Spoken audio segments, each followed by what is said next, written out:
আমার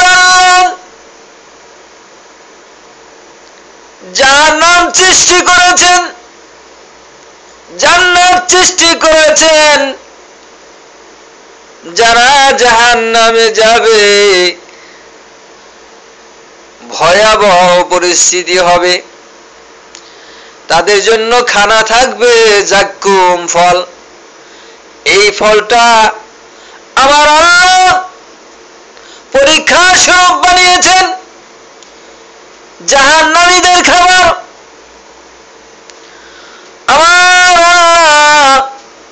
এই জাক্কুম ফলটা বানিয়েছেন যারা জাহান্নামী হবে তাদের ক্ষুধা মিটাবে এই জাক্কুম ফল দিয়ে।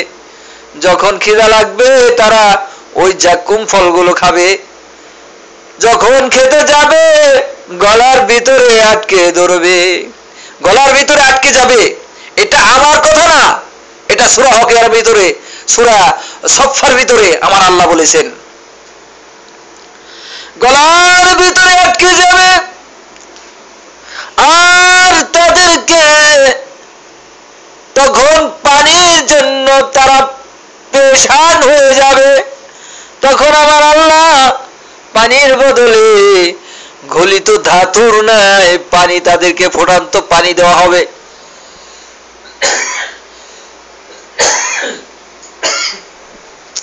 ফুটান্ত পানি দেওয়া হবে,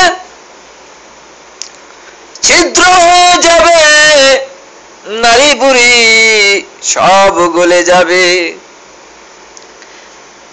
তাহলে জাহান্নামের ভয়াবহ পরিস্থিতি থেকে যদি আপনারা রক্ষা পেতে চান তাহলে আসুন আমার আল্লাহর ইবাদতে মুগ্ধ হয়ে যাই। যদি না আসেন আমার আল্লাহ বলে কোন বান্দা যদি আমার ইবাদত না করে তাহলে আমার কোনো ক্ষতি নাই, আর যদি কেউ ইবাদত করে তাহলে তার ভালোর জন্যই তো সে ইবাদত করে, তার জন্য, তার লাভের জন্য সে জান্নাত পাবে। এখানে দেখেন দুনিয়াতে আমার আল্লাহ বলেন যে যারা দুনিয়াতে কত অবস্থান করেছিলে,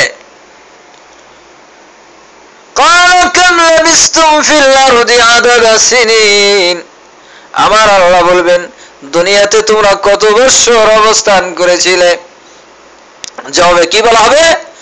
قالوا لبثنا يوما أو بعد يوم فاسأل العادين। দুনিয়াতে অবস্থান করেছিলাম একদিন অথবা একদিনের কিছু অংশ বেশি, না হয় গণনাকারীদেরকে জিজ্ঞেস করুন। হ্যাঁ, আমার আল্লাহ বলবেন অল্প কয়েকদিনই তো তোমরা দুনিয়ায় ছিলে, যদি তোমরা জানতে।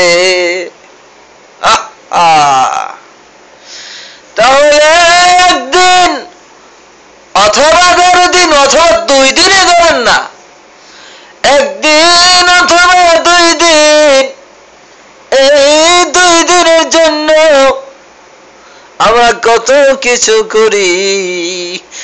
দেখো তাকাইয়া তুমি, দেখো না তাকাইয়া, মরণকালে যাইবা তুমি সবকিছু ফেলিয়া। দেখো না তাকাইয়া তুমি, দেখো না তাকাইয়া তুমি, মরণ কালে যাইবা তুমি সবকিছু ফেলিয়া। তাহলে মরণের আগে তুমি চিন্তা করো, আমার আল্লাহর প্রতি ঈমান আনো এবং সৎ কাজের আদেশ করো। তুমি এটা ভাইবো না